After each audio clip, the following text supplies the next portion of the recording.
Well, hi, welcome back to another episode of UnPack-It with the Apostate Sisters and MisterDiffiCULT. We're here because all three of us grew up in the Worldwide Church of God, being bludgeoned with the books written by Herbert W. Armstrong, the founder of our cult. So in this episode, we're going to continue with chapter 1 of Herbert W. Armstrong's book, The Missing Dimension in Sex. I hope you enjoyed last episode. Let's get started. And hello, everyone.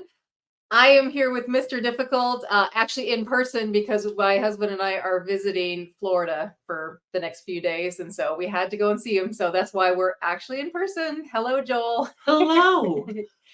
All right. And I will start off on chapter 1 as we continue episode 2 of the UnPack-It series, the book, The Missing Dimension in Sex.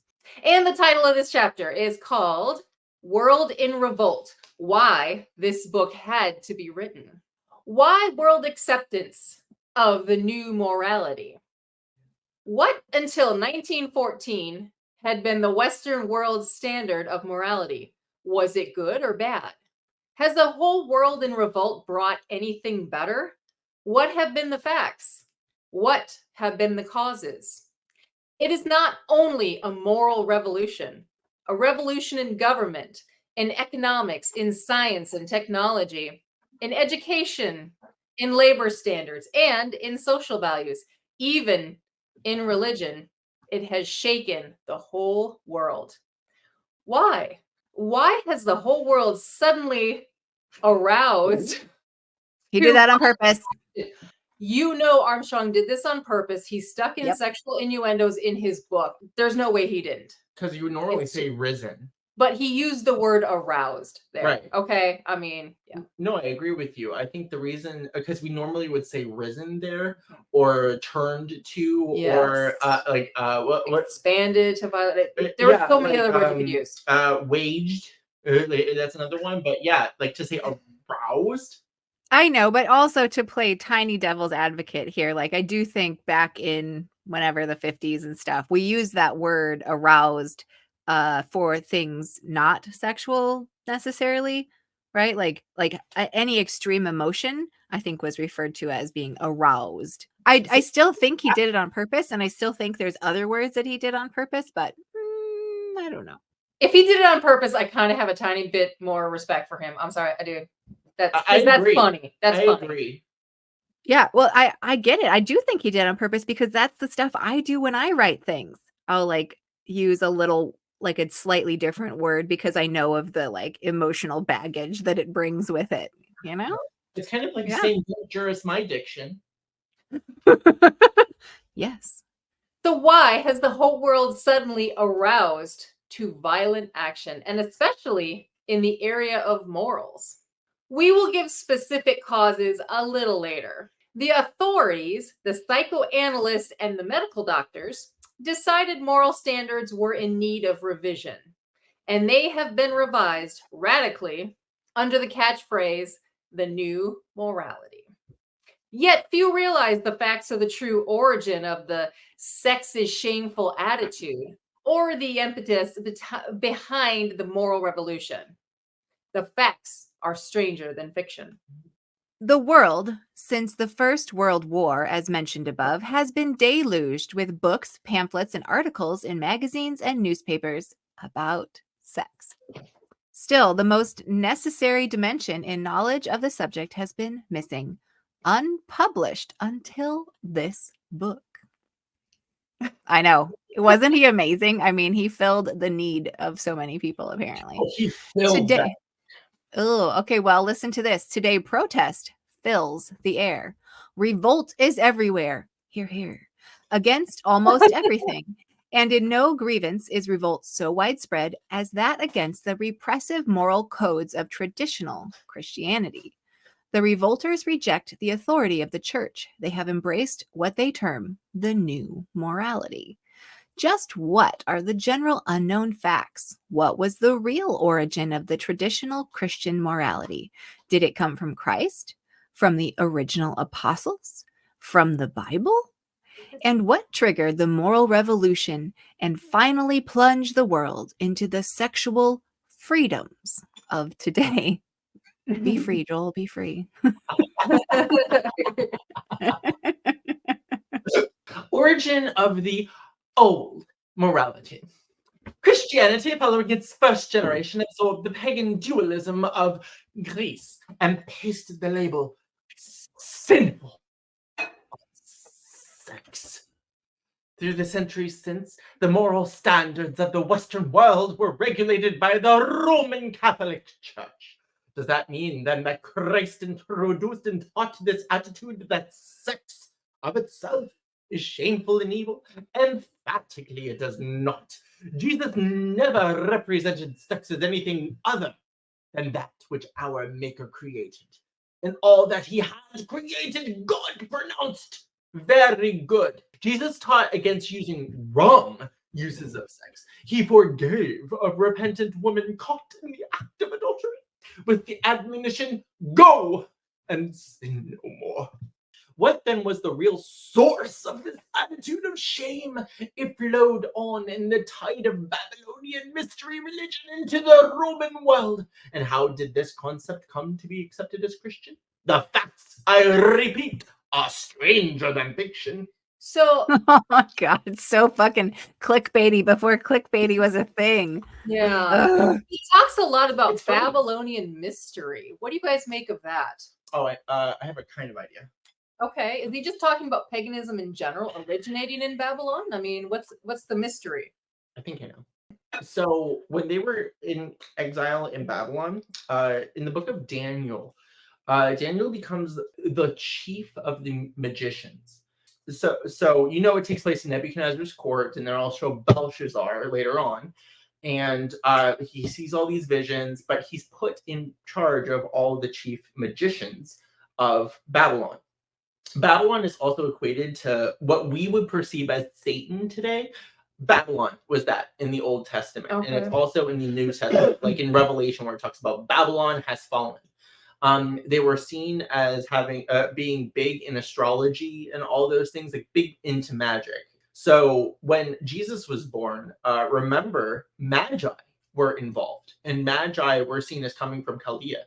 So it's which is Babylon. So it's really interesting. I think that's what he's referring to is the Babylonian mysteries. It's like the thoughts of like, I don't know if like Gnostic principles were kind of influencing Plato and stuff from Babylon. I don't know if that's what he's talking about, but I do know that Babylon was a hotbed for magic.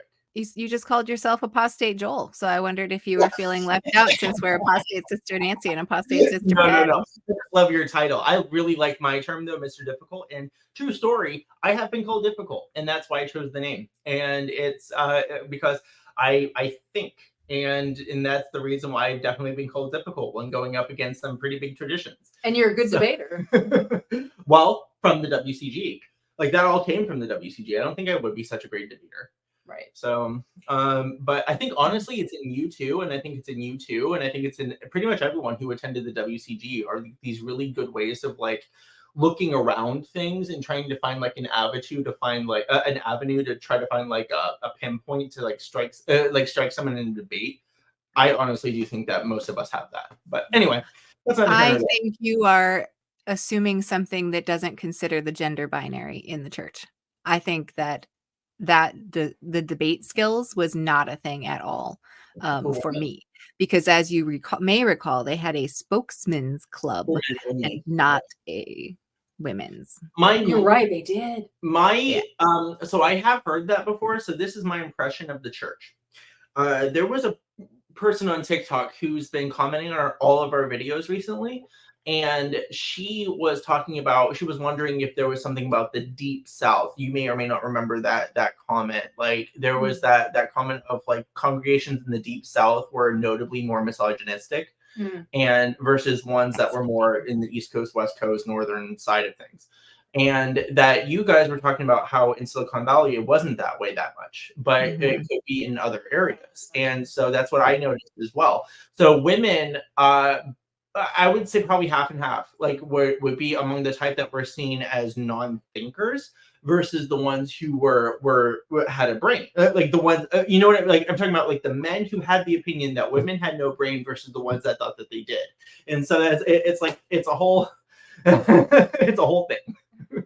Doesn't that make sense? I mean, it's a thing we have to recognize is we can't just be like, well, the Worldwide Church of God was this one way, because any church, any organization is going to be like woven into the society that it's a part of. So it makes total sense that we would have experienced that really differently in super liberal San Jose, California from the Deep South. You made a good point, Patti, about like how with general churches, yeah, you're going to have like a whole hodgepodge of different like ideas and cultures and stuff like all together.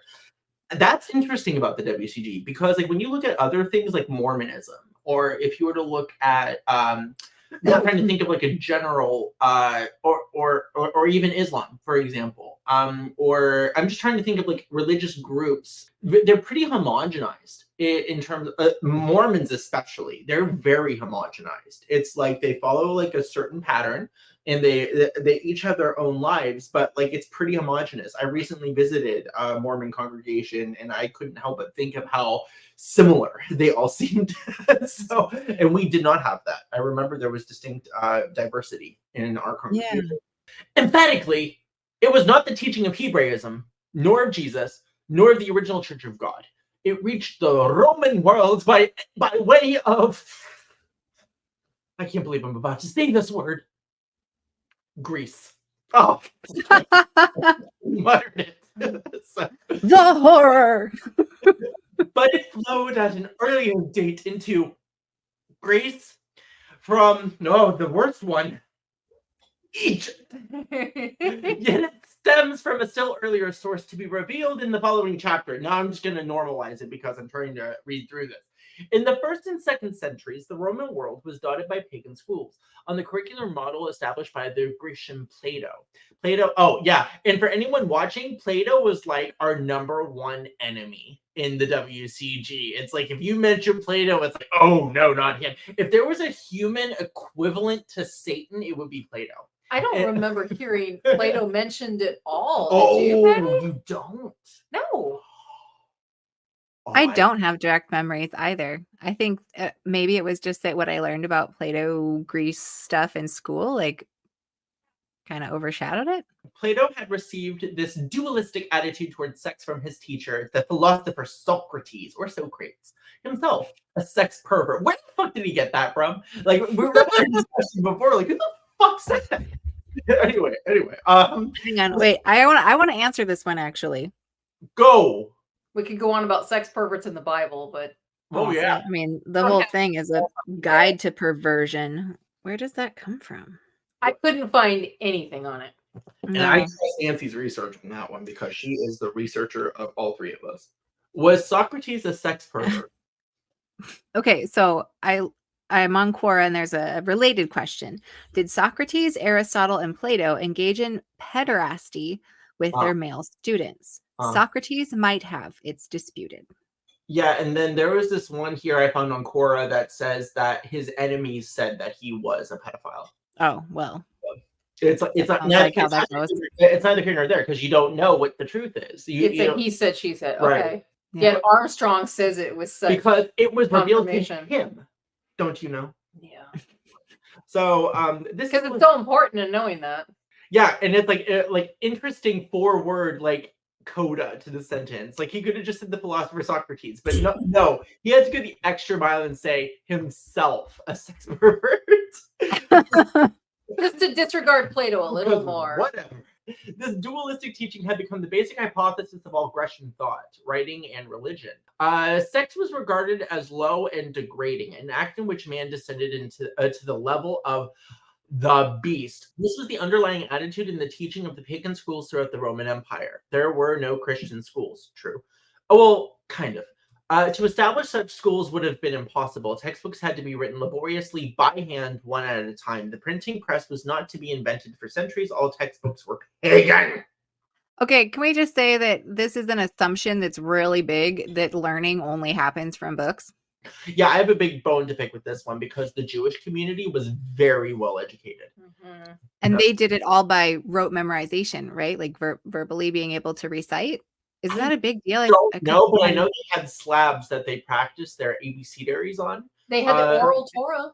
Yeah, they had the oral, and then it was around that time it was starting to be written down. But I mean, the assumption that learning happens from a book versus like living life and doing the damn thing is so weird to me. And I think that's really indicative of Armstrong's time because, right, this was like the switch to everything in books, and that was how you were smart and important was happening. Intellectualism was no longer frowned upon.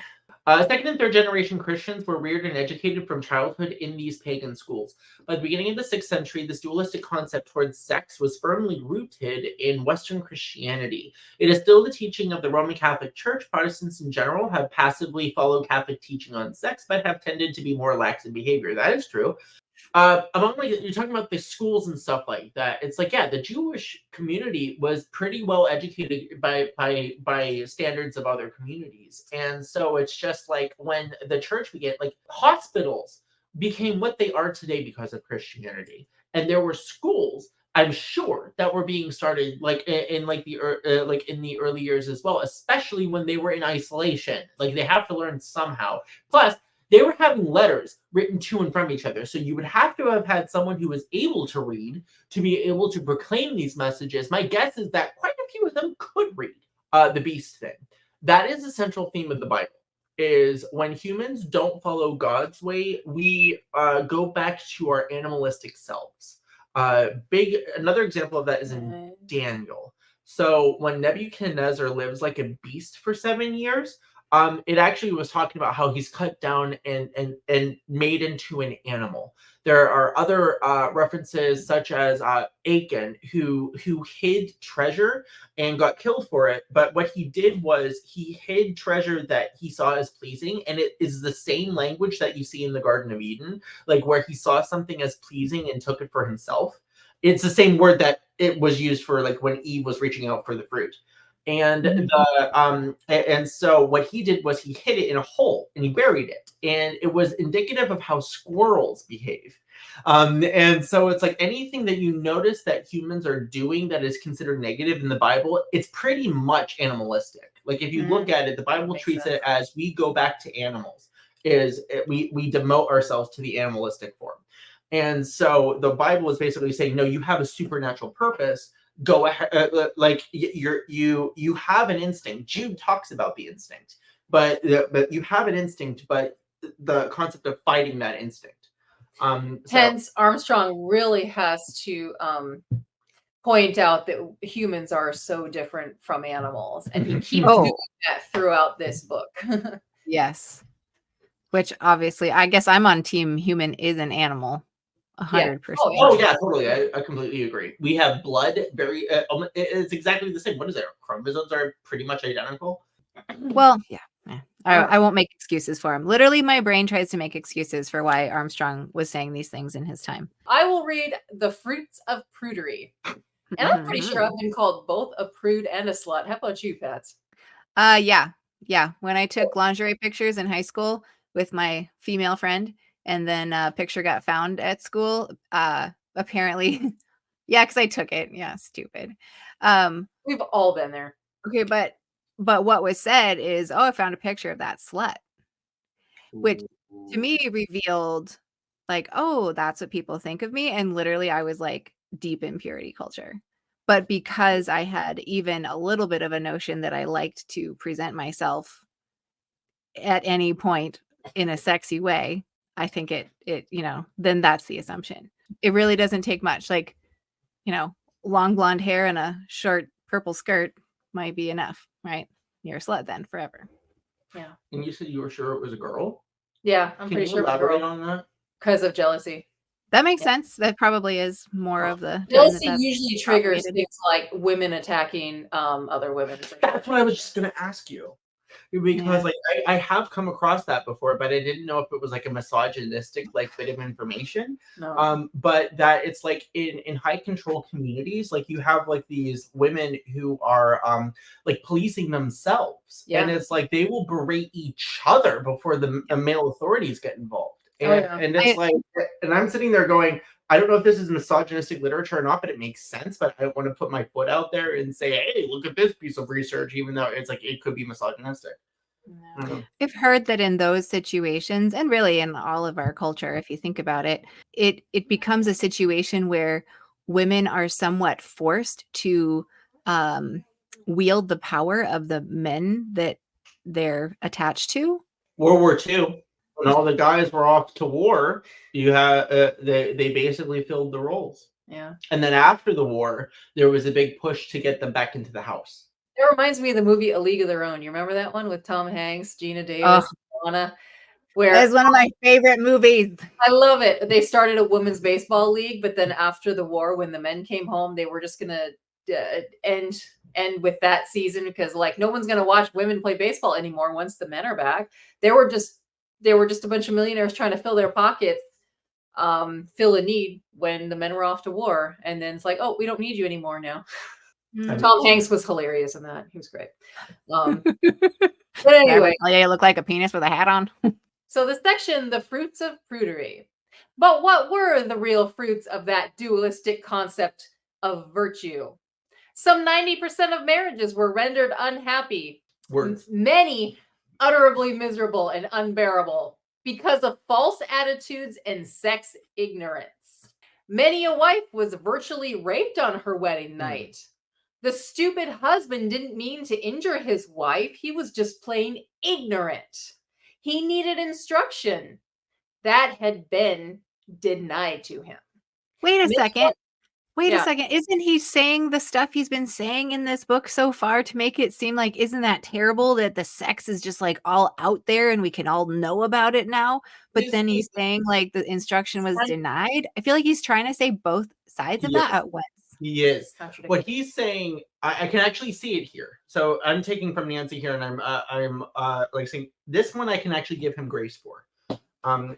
Because the concept of the narrow path is that you have shit on both sides. So it's like on one hand you have like how sex is everywhere in culture, and that's bad. And then you have on the other hand you have the lack of education by prudish society. And it's like you have both of these problems that are creating massive conflict, and there is a narrow path to follow. This is it. But that was the section that I was a little confused by. I'm like, I don't really know where he's going with this prior to World War I bit. And then he changes and talks about purity culture and that. Well, greetings, friends. Yeah, greetings, friends. Yes. Anyway, many wives called their husbands brutes. They simply were ignorant of the fact that brutes, guided by instinct, are not guilty of such things. Husbands said their wives were frigid and too often began to visit prostitutes. Ooh, what price ignorance? Then came World War I. It brought tremendous changes in thinking, in behavior patterns, in social customs, and in the double standard. I'm dying here. The next line's important. Oh my God. Women won the vote in America. The abomination. Wives began entering employment and becoming financially independent. I know. Well, okay, first of all, in the second paragraph there, he's just straight up giving the men who virtually raped their wives a pass. Yeah. That's what he's saying. And then we move on to the Freudian conclusion. Ooh. Previously, about 1904, a startling conclusion had been reached by one Sigmund Freud, founder of psychoanalysis. The revolutionary opinion that resulted from his clinical experience and researches. Do tell us, Mr. Armstrong. Freud had decided that sexual repression, the attitude of shame, and ignorances about sex were the causes of neuroses and many mental disorders. He and his followers in the newly appearing profession of psychiatry urged knowledge dissemination, and sexual freedom as the panacea. Panacea. Panacea. Panacea. Jesus fuck. Mm-hmm. Panacea. Panacea, I think, means like as the encompassed whole. I think is what it means. Encompassed whole. Oh no, I'm wrong. I'm wrong. A solution for all difficulties or diseases. The cure-all. If repression and self-denial cause the neurotic disquiet, why not reverse the interpretation of morality? Put a new dimension on sex. Define it as good, not degrading, shameful, and evil. Any use of sex, in or out of marriage. In the wake of World War II, the agitation resulting from Freud's revolutionary conclusions finally brought about the toppling of the legal barriers and the moral barriers. They began breaking down simultaneously. With the removal of legal restraints, medical doctors and psychoanalysts began grinding out volume after volume. I'm sorry, what? Or we're never going to get through this. Grinding hell. Okay. I'm sure he didn't mean it that way. Previously, the publication of knowledge in other fields has been accelerating. But in the delicate area of knowledge about sex, the medical and associated professions had held a monopoly. Now, sex education was hurled at the public from all directions. Even today, almost every magazine one might pick up off of a newsstand will contain at least one article on the subject of sex. Side boob. As noted earlier. Side boob. Even the most conservative magazines. Ooh. Besides, there are magazines devoted wholly to sex, and I do not mean pornographic magazines. What does he mean? Is it like Men's Life? Men's Life. Sports Illustrated. 17. Yeah. Now? I mean, he's kind of not wrong about that. Did I pick up the 17 magazine for anything other than the sexual stuff? Yeah, not really. I mean, even the clothes and the makeup, that's all in line with that same goal. So we're experimenting and discovering our sexuality, and I don't think there's anything wrong with that. I mean, it's good to be. Oh, I agree. Oh, yeah. But he's not wrong to say that all of these magazines like kind of have sex as their main driving force. Because we all like it. Sex sells. Take it away, Pat. Live where it's cool and rainy. Okay, here we go. All right. The new morality appears. Oh, y'all are so cute. I can't stand it. Yet something has been criminally wrong with this avalanche of sex literature. There has been missing the most vital dimension. He keeps saying that. I'm waiting for it. The world began throwing off the restraints yet again. The revolt was on against prudery, repression, and ignorance. The new sensual knowledge, with its most needed dimension missing, quickly began to be gulped in. I'm sorry. Oh my God, I can't. You guys are like actually blushing now. Okay. We're not Gulped in by curiosity-hungry minds. World War II shot morals into the gutter, and now they have plunged all the way into the cesspool. Permissiveness is the current fad. Today, it is actually becoming popular in more and more colleges and universities to allow students to visit the dorm rooms of those of the opposite sex at any or all hours around the clock and sleep with them if desired. Many have introduced the system of co-ed dorms. I mean, the horror. Both men's rooms and girls in opposite wings on the same floor. No restrictions whatsoever. Imagine adults could do what they wanted. Oh no, the pendants? How dare they? The other thing too, Patty, is I remember very well living in ultra conservative land, and hearing about like the Portland bathroom situation, and the like how like a lot of the bathrooms are becoming unisex. Oh, and yeah. When I visited Portland, I one of the things I did when I visited Portland, and keep in mind I had been deconstructing for like 3 years at this point, And so I visited Portland, and I went, and I specifically remember keeping an eye out for the bathrooms to see what they were like. And it's like, it's totally fine. It's nothing. It's absolutely nothing. Like the news likes to portray it, and it's like I didn't like you get like your own stall. It's really cool. It's like you get like your, and I had absolutely no problem with it. And the thing is, though, it's like, but yet it is talked about as being the most evil thing ever, and I actually think it's rather innovative. So when we're reading this book here too, and he's talking about like the allow students to visit the dorm rooms of those of opposite sex at any or all hours around the clock and sleep with them at desires. I literally was sitting there when you read that saying, and the problem with that is? Yeah.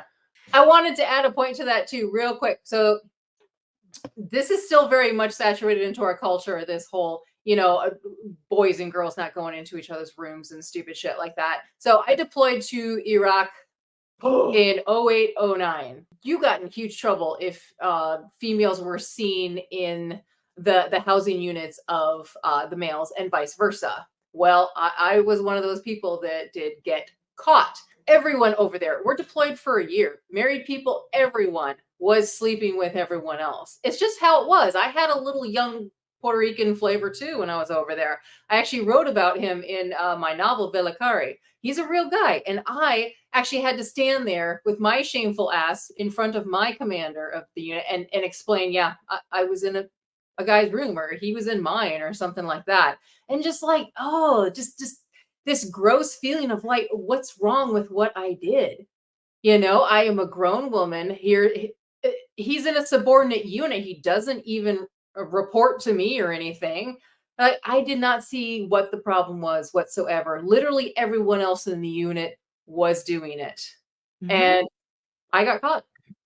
And I had to go with that shame and have pay deducted. And they almost took... Oh my God. They almost took my rank. And like Christianity is so saturated in the military too. It's there.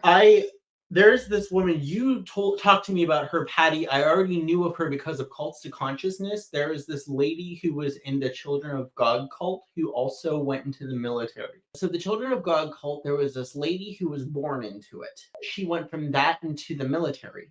And then she said that the military is so cult-like when looking at all like the things that happen in it. And she is on this big campaign to decultify the military.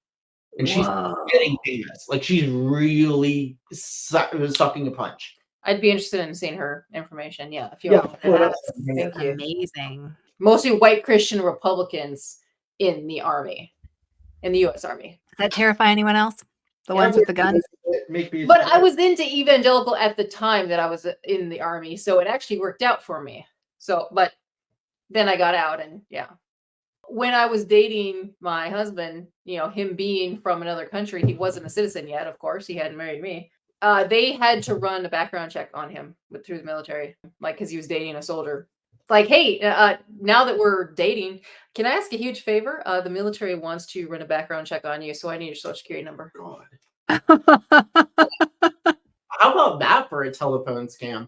All right, we left off on the co-ed dorms, the evils, horrors of co-ed dorms. Okay, so today, pornography is rampant on many school and college grounds, and smut has become a multi-million-dollar industry in country after country. Okay, so the difference between pornography and smut is smut like books, like it's literature. Yep. Sexy stories. Okay, got it. It could be considered romance novels. It's literature, right? Smut novels. Yep. Some of the earliest graffiti, I think I told you guys this, in Egypt, is the architects like made a graffiti image of the pharaoh or the pharaoh's wife or something, and it's stick figures of them pounding that ass. Oh, the casual way he says, of them pounding that ass. Oh dear. Okay. Yep. Well, it's pretty clear, isn't it? There's no guesswork going on to what's happening there. I mean, the earliest graffiti in the world. Okay. So we're going to move on from porn for a second. Today we have progressed completely past topless bars and restaurants when they become no longer shocking, bottomless followed, and finally the supreme jolt as a shocker and in several places to entertain a lust gripped audience. Ooh. Actual live sexual intercourse performed in the nude on stage, not simulated, for real, in all caps. Along with this trend had come the hippies. Rock Oh, festival orgies attended by thousands, fast-growing drug addiction, hundreds of thousands, literally blowing their minds. Blowing their minds. I mentioned above that the revolters have rejected the authority of the church, but where is the authority for a right moral code? Where is it? Yeah, you're going to tell us, Herbie? I think he's going to tell us. Well, I don't know, because he's been saying the same shit for 5 pages and still hasn't gotten anywhere. Do humans really know right from wrong? After all, what is right Over and here. what is wrong? What is really best for each individual? It is generally assumed that every sane person knows the difference between right and wrong. But do they? Many Roman Catholics still think any use of sex outside of marriage is sin and therefore wrong. Perhaps a few non-Catholics still believe the same thing. On the other hand, millions now believe in the new morality. They believe in complete sexual freedom. They believe denial and repression is wrong. And even a very large segment of Catholics are relaxing their attitudes. Even the There are other views in between. What is the truth? The truth, all caps, is that the most tragically needed dimension in sex knowledge has been missing. Here we go. I'm feeling a little unsatisfied, I have to tell you, by this That's like the thing, it's repetition almost of like- this. Now, even marriage being questioned. In the modern rebellion against just about everything, including puritanical taboos, the world is tending to reject any and all authority and is turning more and more to impulse and unbridled desire. Now, some psychiatrists are questioning the institution of marriage. Who started the marriage custom anyway? And when? If man is merely the highest evolvement of the animal kingdom, when, in the evolutionary development from lower animal into man, did marriage with home and family life start, and why? Animals do not marry. They have no home life. Yet all animals reproduce. Marriage is not necessary for reproduction. What does this paragraph even mean? I mean, he's just like blah, blah, blah, blah, blah. I don't. doesn't He's answer the question. No, he doesn't answer the question, and he's trying to like take evolution down with it. Do you realize everything he says in there is like meant to arouse? In the way I was talking about it earlier, the idea of arousing your like emotional response. No, hear me out. I know you're laughing at me. Listen. No, I'm laughing at the idea. I'm sorry. Go ahead. But for real, right? He's talking about things that probably actually trigger something real for a lot of people, or it's something they've thought about, or it's something they're against. And so he's getting all of this arousal to happen in the people reading this paragraph when I don't actually think the paragraph says much of anything at all. No. But he's stirring them up with it. Okay, I'm going to finish this off. I can't. How many times can I make that joke? I can make that joke a lot of times. And how many times will it be funny? Every time. Solidarity. Yes. Okay. Sex jokes are like farts. They're always funny no matter what. Right. Do we really need any authority for what is right or wrong about sex? About marriage? Is sexual freedom by mutual consent really harmful to anybody? Is the game becoming prevalent of husband and wife swapping wrong? Is it harming the participants? Or is it beneficial? I mean, I think that's up to the couple. Let's see what modern science and the scientific method has contributed. I'm so close. Vital new knowledge Oh. awaits Oh. the Oh. reader. God, I felt dirty doing that. I'm sorry. Well, I feel good. So I appreciate so much that he talked a lot about modern science and the scientific method. And he tried to say like the scientific method was actually good, but it's revealed all these things that he had found out. Okay.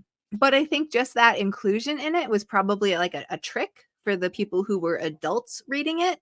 right? Because like, oh, he's using the scientific method, therefore, like this guy's modern and new. This is not some old stodgy thing. Yeah, But except yet for me as a kid learning the scientific method, then now I'm like, oh, so I had school and him saying the scientific method was a good thing. So then I actually learned about the scientific method and I was like, yeah, it is a good thing, which means then I can't see the world the way he saw it. they will take certain senses of modernism and then they will based on what is convenient will keep to some modern tendencies and then will hold to biblical tendencies. So for example, like the concept of women not having a head covering, and we cast that aside. And there was no inference of that in the WCG. And Right. we actually looked down on people who wore head coverings. But that's interesting because that's kind of a modern like apparition in terms of like it came like in modernity. Like the fact that Christian women don't wear head coverings is a very new thing. Mm.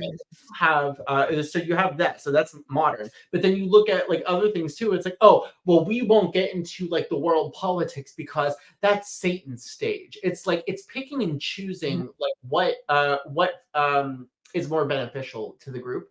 And so I see that here in terms of like him picking and choosing what he likes from Freud, because Freud, I just read an article, Freud actually did like this, what pushed for the concept of homosexuality not being in need of correction. So he thought it was like kind of like a sexual development, like a halt in sexual development. He thought that children were born by nature and then grew into heterosexuality. Which is why he had all those theories about like the jealousy against the father type of a situation, like when you read Freud. But so it's interesting that Freud actually said that he didn't see a reason for homosexuality to be corrected. Armstrong doesn't mention that. He really lauds Freud in terms of like these things that he wants to push his agenda with, but he stops just short of talking about everything that Freud talked about. And not everything that Freud talks about is accepted in science, but like whatever. That's a good expose of that technique of the cherry picking technique. Are we being exposed? I feel very exposed. Chapter 2. Why Moving on.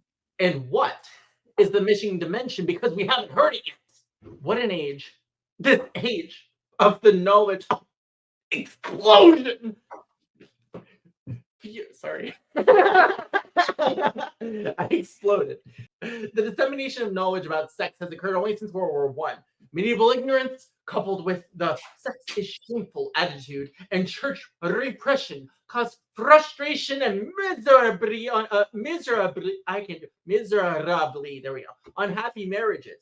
But the modern diffusion of biological sex knowledge and the permissive sexual freedoms of the new morality have plunged the Western world from the frying pan into the fire.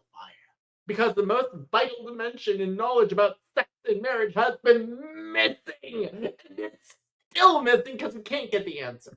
He's answering a little bit of what my question was before, I think, because he says, but the modern diffusion of biological sex knowledge and the permissive sexual freedoms of the new morality are maybe the thing that he's saying like adds up to this like terrible situation. Very slowly he is. Yeah.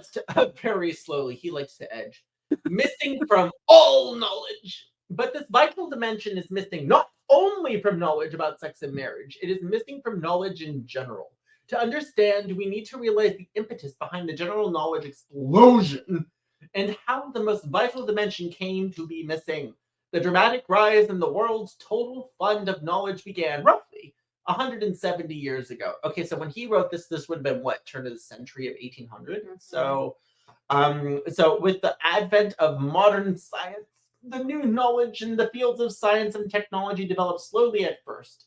Knowledge production gained momentum gradually, and then finally came the knowledge explosion. Okay, I got a bone to pick with this because there were a lot of things happening in the 1700s too, in terms of like personal freedoms and stuff.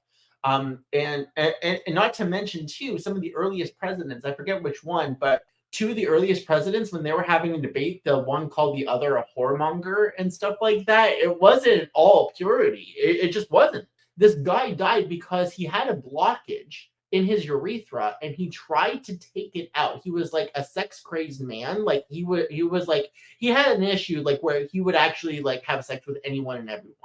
To the point where it was detrimental to his health. He was a big politician around during the signing of the Declaration and all that stuff, and he died because he stuck something in his dick to get a hole out, and he actually ruptured himself, and he got infected, and he died. Not to mention his leg got chopped off because the guy shot it because he found him in bed with his wife. And then you have like the Canterbury Tales, for example, the story of like the woman who bends outside and farts on this guy's like face. or did she fart or did he kiss her ass? I forget exactly how it was. But Was that like a medieval glory hole? Because she stuck her ass out of a window. Even when I was a boy, we used kerosene lamps, horse and buggy transportation, and the little dinky trolley cars, which had just replaced the horse-drawn streetcars. Radio, television, airplanes were unheard of. It's hard to realize now that this world went along on virtually an even keel with no material progress to speak of for thousands of years. It was primarily an agricultural world using primitive farming methods. The cast iron plow was not invented until 1797, the disc plow not until 1896 when I was a growing boy. The first harvester came in 1836. Think of it.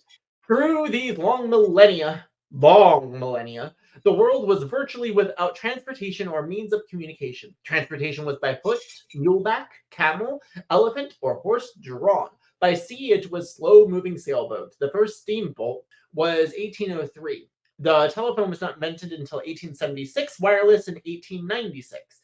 In my lifetime, we have whipped past the machine age, the automobile age, the jet age, the nuclear age, and the space age. What stimulated this accelerating materialistic development? It occurred simultaneously with the sudden spurt to national wealth and power of two nations, Britain and the United States. Of course it did. Britain and the U.S. Beginning in 1800. With this suddenly acquired material wealth, our people became materialistically minded. It's kind of bullshit, but okay. Spurt. All right, next section of chapter 2, the new Messiah, modern science. Modern scientists assured the world that man had progressed to the point where he could safely dispense with the superstitious crutch of religion and belief in God.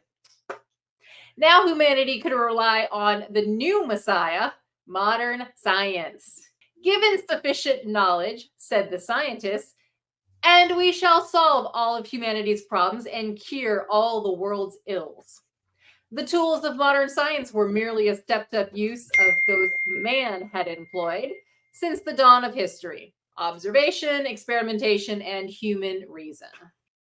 So knowledge production has increased at a fast, accelerating pace, and this includes the area of sex. Okay. I know we said we wanted to read the whole thing, and I'm going to stand by it, but I'm like kind of bored because it's just word vomit. It's I know. the same thing over and over and over with just This is something why else to be outraged about. Sounds like an advertising man who is saying things like, but wait, there's more. Don't you want this? Isn't this amazing? Why don't you see till I have? And then like 3/4 of the way through presents the product and just says, well, there it is. This is the answer. Good. And it just like bombed with so much stuff in your head. Paradoxically, humanity's problems, troubles, and evils have been increasing at an equal acceleration. In the decade from 1960 to 1970, man's total fund of knowledge doubled. But incredibly, in that same 10 short years, the world's troubles and evils doubled also. The decade of the 70s produced a like advancement. What's wrong with the dictum that knowledge is the sole need for solutions? Increasing evils have come with increasing knowledge. With great power, great responsibility. Can I just repeat that sentence? Increasing evils have come with increasing knowledge. That's the hard, cold fact that must be faced. Is it wrong to possess or gain knowledge? Most certainly not. Am I discouraging the acquisition of knowledge? By no means. On the other hand, we are face to face with the fact that evils have escalated along with the production of knowledge. Ooh, he is walking that line. That does not necessarily mean that the knowledge produced caused the evils. It does mean that the knowledge produced did not cure existing evils or prevent new evils. There has to be a knowledge gap, a missing dimension somewhere. Yeah, some fucking where. It's high time we learn what it is. I agree. For every effect, there has to be a cause. There has to be a cause for all the world's evils. There has to be a cause for the worsening moral problem. There can be two kinds of knowledge, true and false. Black and white. Black and white. Exactly what we're talking about. Yeah, that's why I brought it up. Yeah, it's like it's only one or the other, and it's like there is no like in between. Okay, so even the assumption that there's a cause, I think, is a big deal because none of that is that simple. And that's part of what he always tried to do is take these really complex social human struggles that we're having, like society wide, and be like, oh, well, just hear this one thing. And that's all you need. Instead of looking at something like this, that like, okay, if we actually have a growing moral problem or whatever problems we have, like obviously the cause is not a cause.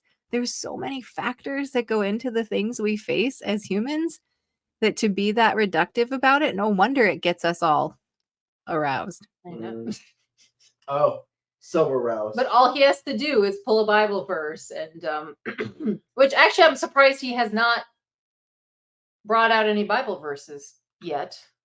I know he will. I think that's how he tricked the people who he tricked into getting into his cult. Because I think he was appealing to people who weren't necessarily big church people, or if they had seen a bunch of Bible verses right off the bat, would have been like, yeah, okay. Right? Because even our dad grew up going to whatever closest, non-Catholic church there was in Wisconsin near his house.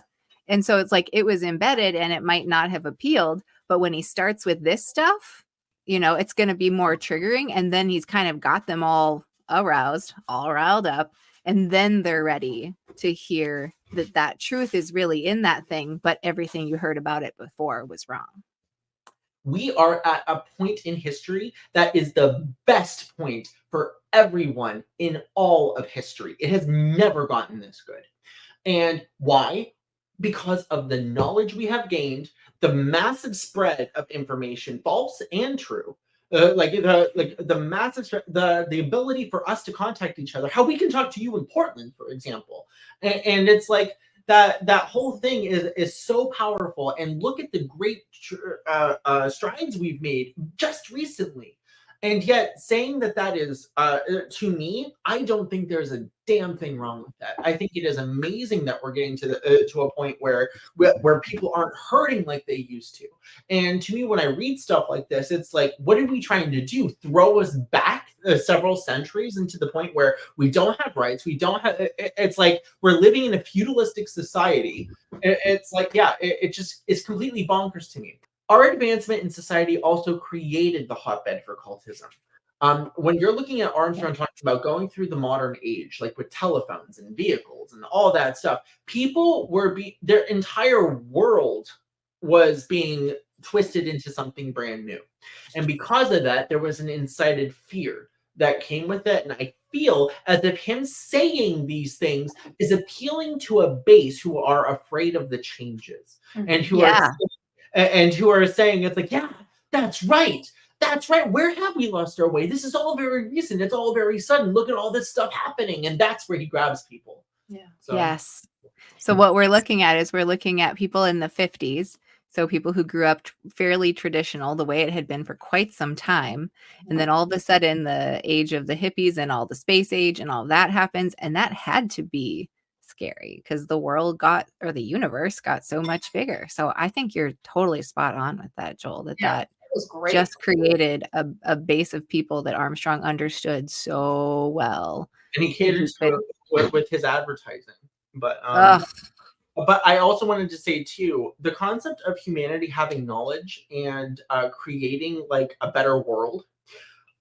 A lot of Christians will use that as an argument that we are rebuilding the Tower of Babel.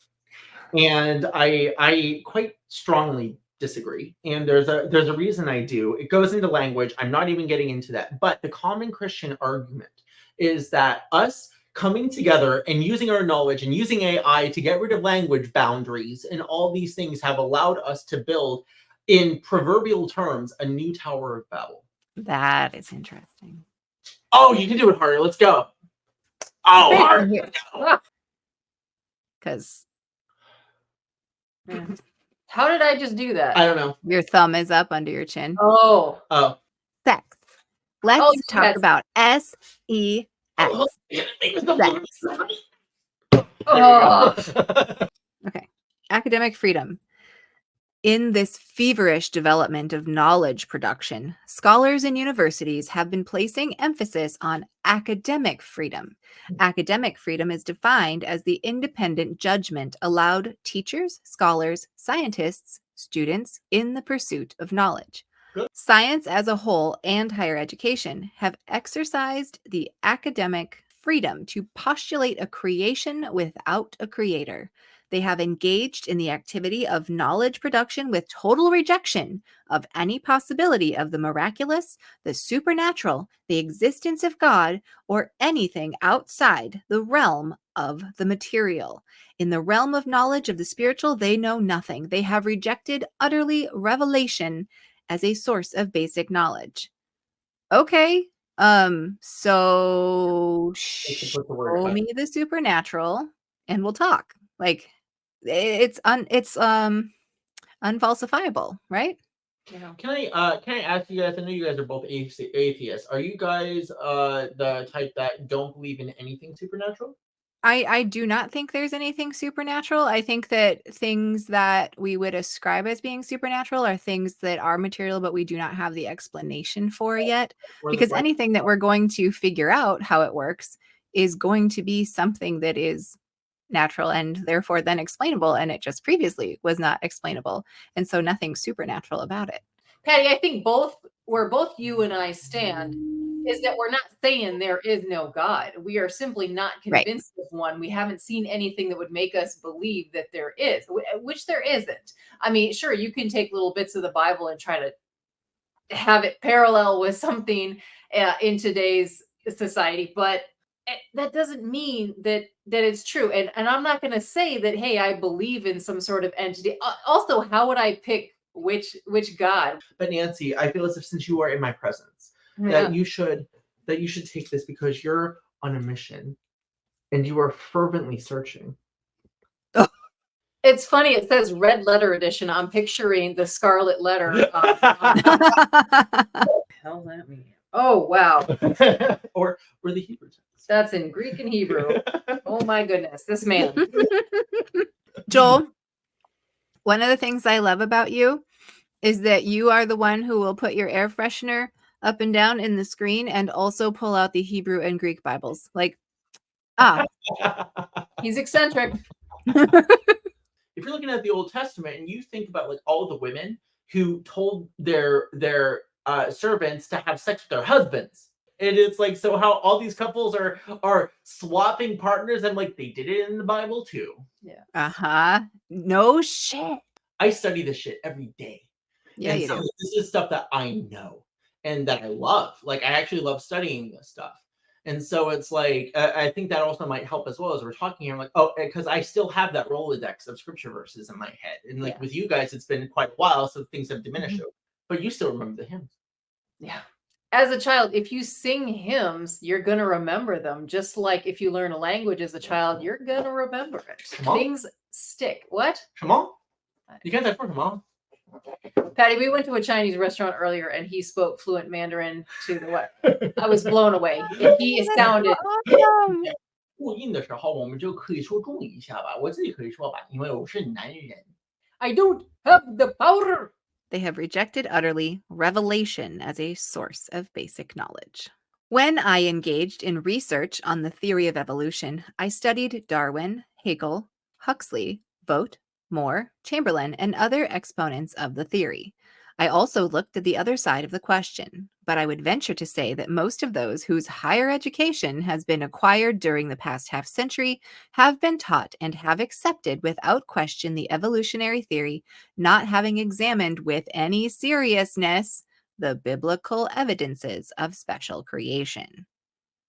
I mean, why do they have to? Evidences?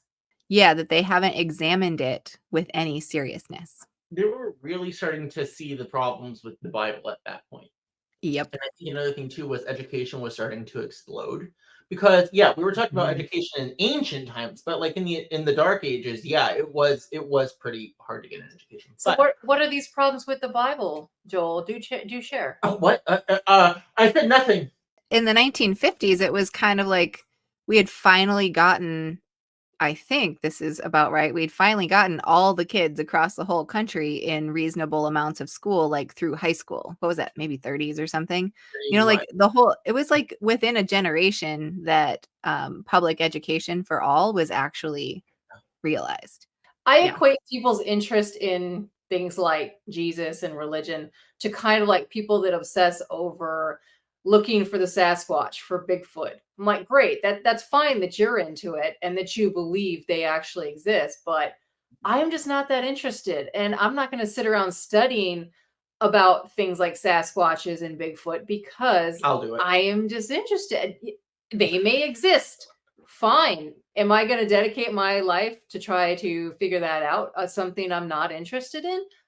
Okay, but The this brings up Bible a is- really good question. Like, what does make someone interested in it? Like, what does someone think about their life that knowing that a Bigfoot does exist would change? Like, you know what I mean? Like, if you knew it did or didn't, how would your life then be different? When you start seeing that things aren't meshing up and your cognitive dissonance is getting to the point of breaking that shelf, you are doing anything to salvage it. And I think that goes back to Ezra Nehemiah, for example, where they tried so hard to preserve their faith, but yet they went the opposite direction. And so it's like I think there's just this fear and this desire to put up walls and to separate ourselves from people who don't think the same way we do, because the threat of our worldview collapsing and us having to build from scratch is terrifying. And we would much Yes. feel as if we're right than to be proven wrong. Yeah. Oh, Some yeah. people they want to feel like they are correct. Like that's But you know why? It's because when you feel yourself to be correct, that means that you are venerated and therefore more likely to receive the good things in life and not be on the out group. Like everything comes back to being safe in your group. I am a Christian. I don't feel inherently safe in my own group. And but I fervently believe what I believe, and I feel as if I'm right. Of course I do. And it's subject to change, but like I do have a set of beliefs and that a worldview that slowly changes. I wait until like enough evidence is gathered for me to change something. But but I'm open to change. However, even though I feel as if I'm right, my opinions go right in the face of mainstream Christianity. It ostracizes me when I speak my views and when I actually speak the way that I see the scripture. Now there is a type of like when like studying Hebrew and stuff like that, like I got into like different groups where we talk more, I guess you could say intellectually about certain things, like to the whole point where we spend entire Bible studies trying to decipher what the word "and" means. But Oh anyway, dear. Because you have nothing better to because do. we have nothing better to do. So Well, that's right. my beliefs are more are better received by groups like that. But when talking about mainstream Christianity as a whole, it's like no, I'm automatically outcasted, and I don't Right. get venerated. And I do from time to time, like if something happens, but like I'm talking about my beliefs are not venerated. And so yeah, that's something I think on the whole you're right, but I think also too there's some outliers as well. Yeah, I guess to me, the idea of spending a whole, like that many people spending a whole day on the word "and" is a little frustrating because I feel like what about the many things we need to do on planet Earth as humans to ensure our continued survival and the continued and increasing well-being of the humans and animals living on it, and to spend time on that when we could be working on other shit that seems a little more prescient, kind of gets me all fired up here, buddy. You literally have the Bible in a couple different translations here. You Oh, have just one in not just a couple, Nancy. Okay. Just not just Well, a couple. in front of us, you have the Greek and Hebrew versions. You study this shit like a fucking champ. I mean, how do you feel about people out there saying, yeah, we're Christians, throwing their ideas into other people's faces, when these people have literally never even read the Bible, maybe a few passages, they go to church all the time, but they've never actually read or studied this. And then here you have Christians like you who actually do seem to know what they're talking about. I mean, how do you feel about that? Because I feel like those other people are the majority of who is representing You're right. the Christian The community. people with the loudest voice. Yes. I agree with that. However, from a Christian standpoint, it's like I also have to like kind of walk on eggshells because I don't want to devalue or dehumanize people when they think in such rigid ways. But it also, I don't also want to sit on a high horse thinking that I know better than they do. But when so it's like, so what I personally do is I try to like play toward where we have commonality, and then I don't know if this is like what's the word like a conspiracy or something, but to like find a place where it would be more appropriate to like insert just a slightly nuanced idea or something like that, or to try to, and that's what I personally do in my own walk. But I understand the voice of the Christian church is extremely detrimental, and I voice that and I speak about that, and I have no shame speaking about that even in my own church. But my problem is when I actually see people spewing that stuff, that's where it becomes very tricky for me, because I love them as individuals. Like, I do have a deep respect for all human beings on this earth. It's just I have so like how to tread that lightly without completely destroying them, and not pulling my actual WCG tactics where I actually destroy them. So Okay. but that's how I feel. I agree with you. It's horrible. I really am in distress when I think about how the Christian church has presented itself. Because all I've ever really known about Christians, I mean, I've never really met a Christian like you before. Oh, thank you. Who actually studies and truly believes. But all I've ever really known is those Christians that will get up in my face, ask about, oh, am I saved? They won't even ask my fucking name. They'll just automatically You got a second Bible. go into my face and be like, oh, do you know Jesus? Are you saved? I'm like, who the fuck are you? And if they really want to know, fine. I'm not someone who goes into people's face and be like, oh, I'm an atheist. I'm an atheist. No. Why would I care? It's a dismissal of a certain belief. I have a lot of things that I don't believe in, nor does this topic really interest me that much. I just don't like the control that it has over people. Tell them the truth. I'm like, I don't believe in any gods or deities or supernatural, anything like that. And you would think the conversation would end, but no, it all of a sudden they get into an argument with me. And I'm like, I never even wanted to talk about this topic in the first place. What are you doing here? Are you trying to convince me that your beliefs are the correct beliefs and that I should believe it? Because this is a bad way to start. It is a bad way to start. It seems you need to start with like 8 chapters of word garbage and fear factors to lead into the rest of your book. Sex. Yes. It's all about sex. I mean, it is. Even if I have a favorite movie, right? One that I watch on a regular basis, maybe every few months or so. Oh, yeah. If I'm constantly seeing that movie over and over and over every day, every week even, I'm going to get bored. And that is how I view kind of like today's Christians. I'm like, how many fucking times do I have to hear the same story about Jesus took away all my sins and he is the savior? Great. Good for you. I do not have a passion to really. I've read the Bible, and I've dismissed it. I read it actually when I was a Christian, and all it took sometimes for me was a few passages to say, like, this is not a God I want to worship, even if he does exist. I'm sorry. I have tried so hard to actually believe in a God, because at certain points in my life, it would have been easier for me in certain community circles to be one of those people, but I have never truly believed in one. And it's okay if people have, but why is it not okay for me not to believe in it? I can't force myself to believe in it. And if I did, I would be lying, which is breaking one of the 10 commandments. I'm sorry.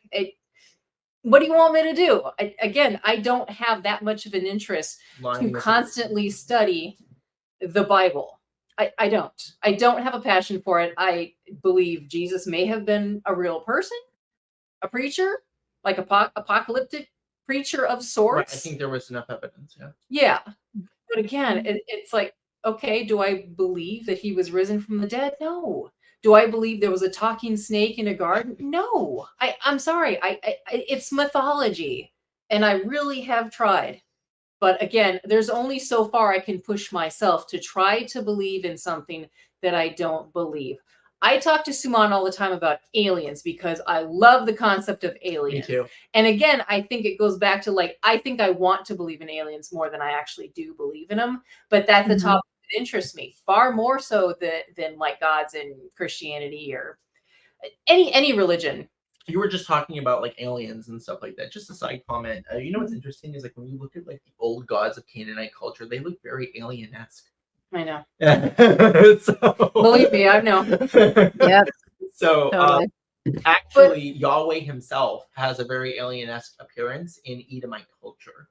He has like, these Fascinating. eyes and huge, almost like Green Man like look to him.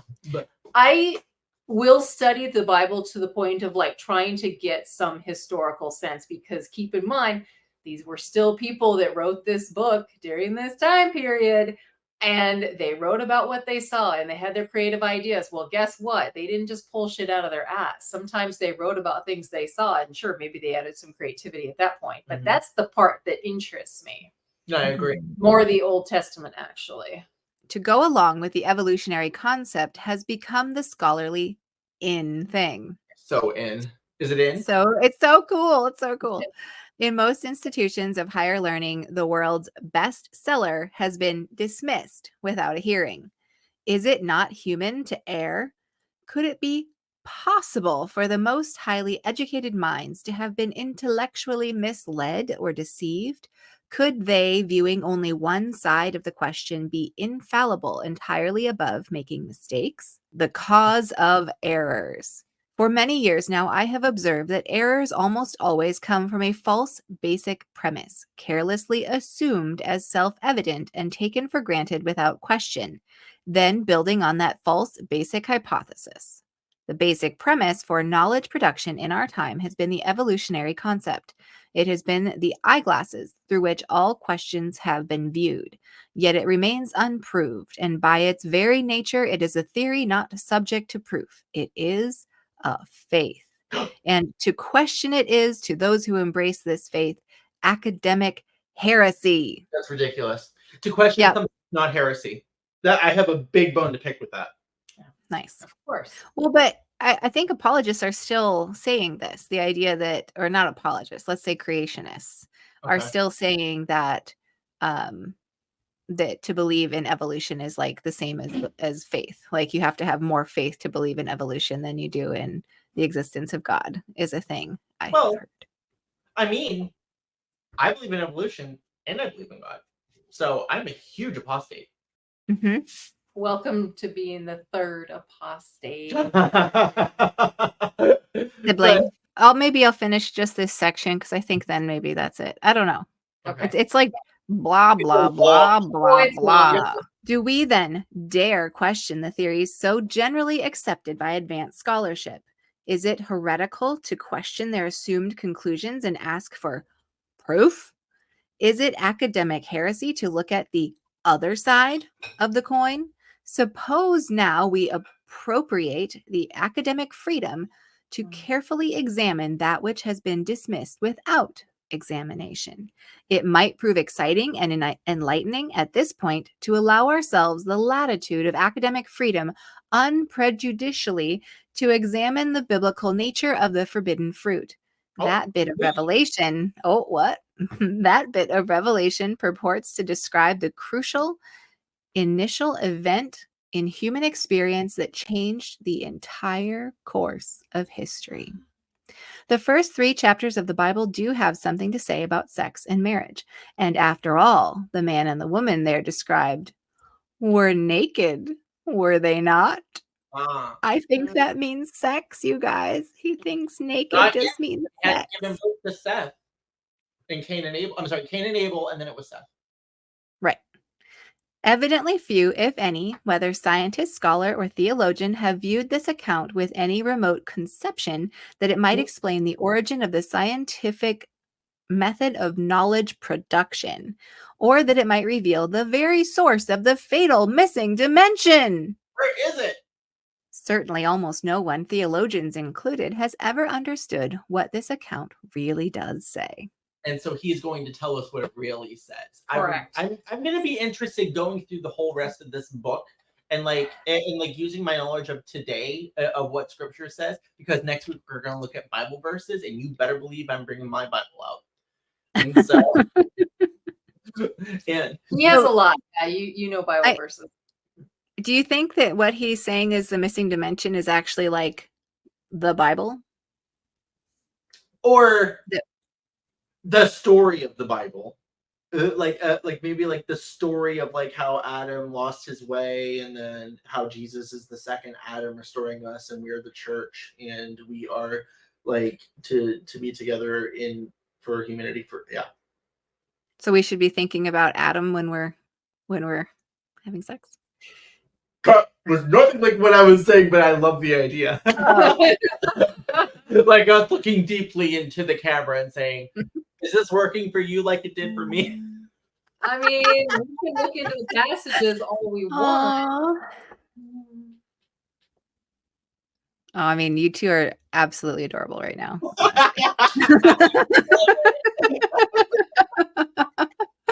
All right, thanks everyone for joining the Apostate Sisters and MisterDiffiCULT, Joel himself. Go check him out on TikTok, as well as he is now on YouTube. Yes, go and subscribe over there. Thank you for joining this second episode of UnPack-It. We are partway through chapter 2. We will pick up where we left off for episode 3. Go find the Apostate Sisters, myself, and Patti on Spotify, on YouTube. We are also on Instagram and TikTok. We'll see you guys over there. Bye. Like and subscribe.